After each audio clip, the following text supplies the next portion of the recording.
So far you've seen the CreateToLearn launch page as well as the Moodle. Next we're going to see the CreateToLearn Mahara installation. So again, to get to the Mahara, you don't go through the CreateToLearn launch page itself, you go through the Moodle so that it brings over your profile settings. So I just click on Mahara from in here and off we go. Now, Moodle is going to be used for mainly teacher-driven activities where you're provided with course materials and things like that. And the Mahara is for student-centered activities. So you're going to be collaborating with other students here, you're going to be sharing your work, and you're going to be able to see what others are up to and work together like that. So when you first log into Mahara, you get the dashboard, and you see your username up here, in this case testing for the student account, and it says you have logged in for the CreateToLearn Mahara. It says Mahara because Mahara and Moodle together is often called Mahara, just because they integrate so well. So if I click that, I go back to Moodle, don't have to re-log in. I can go back to Mahara again if I like, same way. It also shows you your groups on here. So this particular user is joined to the MathHL group. It shows the online users, which is just this user account itself, and shows you the general links for the site.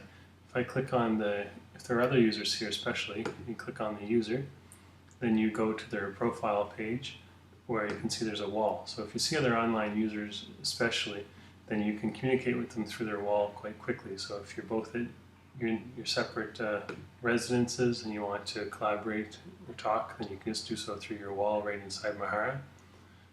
Okay. So you have other things on here about your profile which you update through the content settings. I'm not going to go into that right now. And again, it's ported over from Moodle. Anything you put in Moodle should show up. Anything you put in Moodle should show up in Mahara as well. So what I am going to go into though is the portfolio. I'm going to delete this untitled one and just make another untitled one because I don't want to have so many untitled ones there. Okay. So you start off with two defaults. We've already talked with them actually. There's the dashboard page, which is just the opening page, which you can modify. And there's a profile page, which you just saw with the wall and other things about yourself. Okay. To create a new page, you just click on Create Page. And you get this screen here. So imagine if you're in the physics class and you've been assigned to do a lab report for one of your pracs through Mahara. So then you'd come on and you'd make a new page. These menu options up here, the first one other than edit content is edit title and description.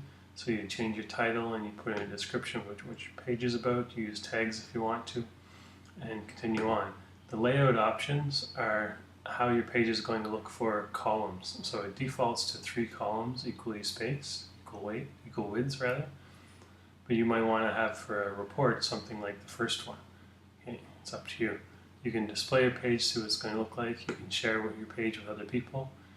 In this page you would choose to share with logged in users perhaps, or your friends once you set that up. All your groups or particular groups, they'll all be listed here when you get different groups.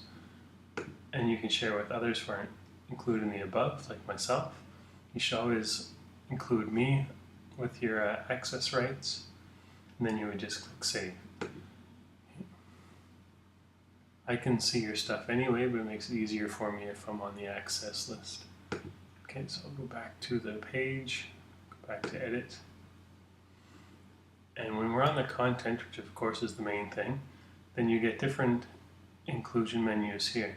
So external content is selected by default. It shows you a few different ways you can put external content into your portfolio page, like putting in YouTube or Google videos or putting in Google Apps. If you want to put in Google Apps, for example, just drag it down, and you would need the embed code or the URL for that Google app, which of course if you made it yourself, it's readily available, or if you have access to it from somebody else's, you can also get it quite easily, and then you put it in, and then that'll appear on your profile page.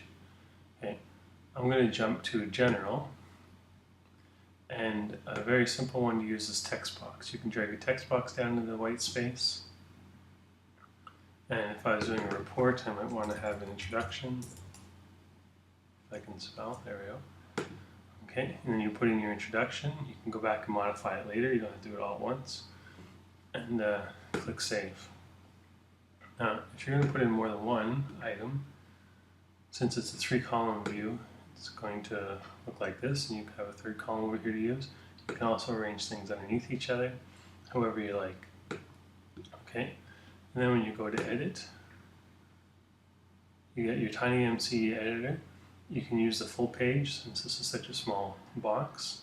You can edit the HTML source, but this is not as robust as the Moodle option. Even though you have the HTML source, you can't embed things directly into a text box. That's why all these other options are on here for including content, because you can't just put anything you want into a text box, even though it seems like you should be able to because you have something like an HTML source here that just makes it think that you'd be able to do embeds, but you can't. You have to go through these other menus. You can put in images though, insert edit image, you can do that. And here's the Wirus editor. I don't have the drag math in here because I like Wirus better actually, so I just put that one. Okay, and again, when you're using Wirus, you don't want to be using Safari as your browser, because then the submit, once you're done putting in your equation or making your equation, you have to click submit, and that doesn't work right because of the Java with Safari. Instead, use Firefox or Google Chrome. They're just free downloads and you probably have them already. Okay, cancel out of that. Once you're done with your page for now, you just click done, and then you get your page. And you can just view that by clicking its link, or you can edit it, or you can remove it if you don't want it anymore. Another thing in Mahara is the groups. I'm not telling you everything about Mahara in this video, but just a few quick things to get started. Now, this one shows for this particular user that the user is a member of the MathHL group and has requested membership for both of the physics cohorts. Okay? So you'll know which cohort you belong to when you go to do this. You can also create your own groups and invite others to join or allow them to sign up, however you like. But when you start, you're not going to have any groups. So you're going to have to click on Find Groups, and then you'll see the list. These two are still here because the user isn't actually in the groups yet, but the math one's not because they're already in the math group, so it doesn't show it here. But for you, it will until you're a member of the group. And you just click to request to join this group, and then just go through those options. It takes a couple of clicks, and then you're sent the request off. I get the request, and I approve it if you've joined the right group or requested to join the right group. Okay. So that's about all we need to know about Mahara for now. That should get us started. You'll get more information as we go through, and you can explore yourselves and see what these things are all about. Okay. Just a reminder that you have this wall facility so you can communicate to each other. The other user doesn't have to be online to use their wall, or to put something on your own wall, of course. But it's a good way if they're online to communicate quickly while you're in the same program. You don't have to go to another program. Okay, the next video is going to be about the showcase for the site. It's a WordPress forum, as I mentioned in an earlier video.